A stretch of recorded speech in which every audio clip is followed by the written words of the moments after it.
I want to talk about the invisible enemy.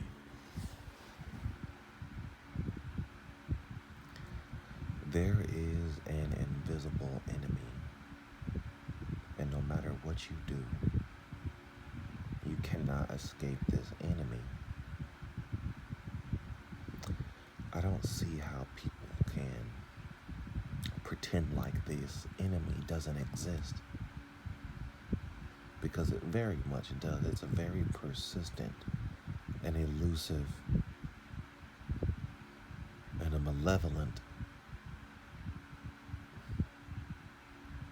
entity. There is something beyond the veil. It's almost like there's two different planes of existences that are overlapping.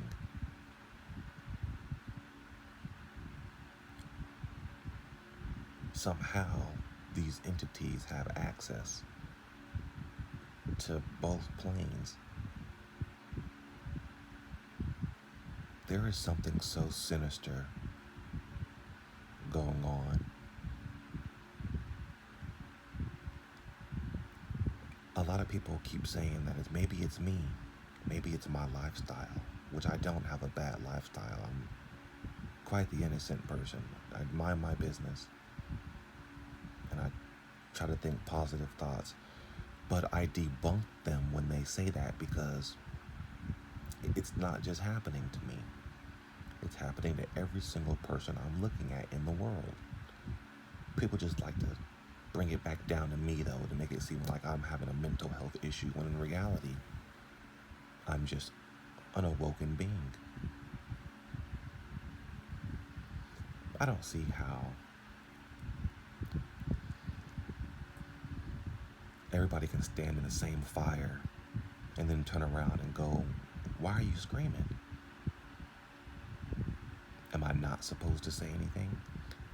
That there's some unknown deity, some invisible entity that's constantly lurking around to hurt us?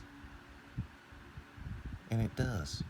It does whatever it can in various different ways to bring you down. Every time you're happy, it don't like that. It can't feed off of that. It's hungry. There's something out there that's hungry. Now, I'm having a really hard time with trying to figure out how God wants us to be on his side and to be with him, but yet he lets demonic things happen to us to try to push us towards him. How does that make any sense? How is that a loving God where he will create evil scenarios to push you towards him? How is that free will when nothing can create itself, not even a situation?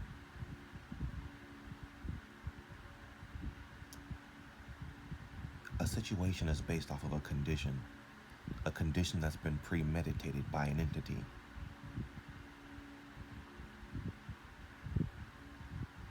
Situations happening are predicated off of premeditated thoughts. And me knowing these things, I can't just give God a pass and just be like, well, that's the darkness and this is the Lord. But what's sad is I'm not just some kid talking neither. I understand that darkness and light need to coexist to give each other meaning. Without the darkness, you can't appreciate the light. And without the light, you can't appreciate the darkness. They both define each other and give their territories emphasis. And that equilibrium is needed to maintain a functional dimension of morality and immorality. Now, that's a dry pill to swallow, but that still being said, the fact that it's even created in the first place means that God is both good and evil. And I keep trying to turn a blind eye towards the evil side of God and just look at the good side, but you can't do that. That's choosing. You have to be realistic. You have to be mature about the whole thing. And me being mature about the whole thing, I step back and I realize that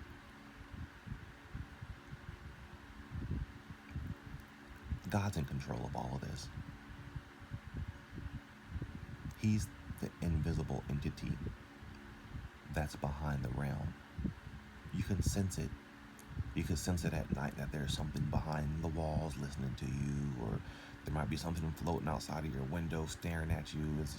You look out into the window, it's just pitch black, darkness staring at you. You know it's something. And if you don't think that way, you're not thinking right. Because we're all way too important to not be galactically monitored.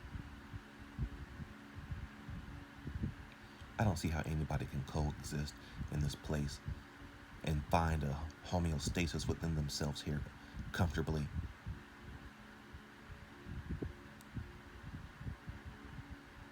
We're constantly having to distract ourselves with things. That way we don't freak out too hard about the very reality that is happening in front of us that is evil.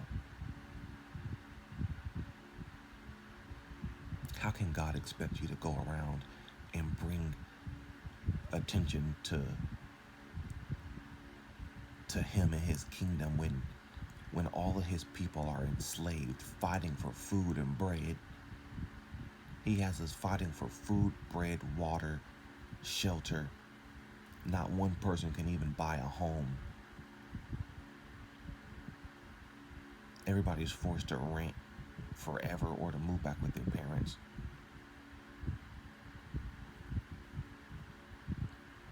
And it's impossible to figure out how to make hundreds of thousands of dollars month after month after month after month. That's impossible.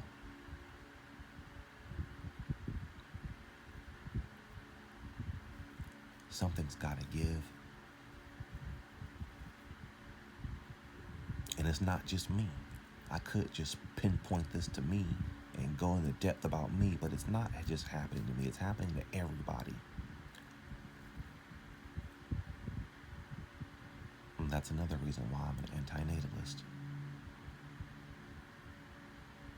My children deserve to be born into a place where they get a chance, where they're not breathing in poison air and drinking poison water and eating human beings unbeknownst to their knowledge and being told lies until they're deep into their adulthood. My children don't deserve existentialism, wage slavery, dental health issues, physical issues, psychological issues, sociological issues, societal issues, gentrification. The list just goes on. Bio-warfare. My kids don't deserve biological warfare.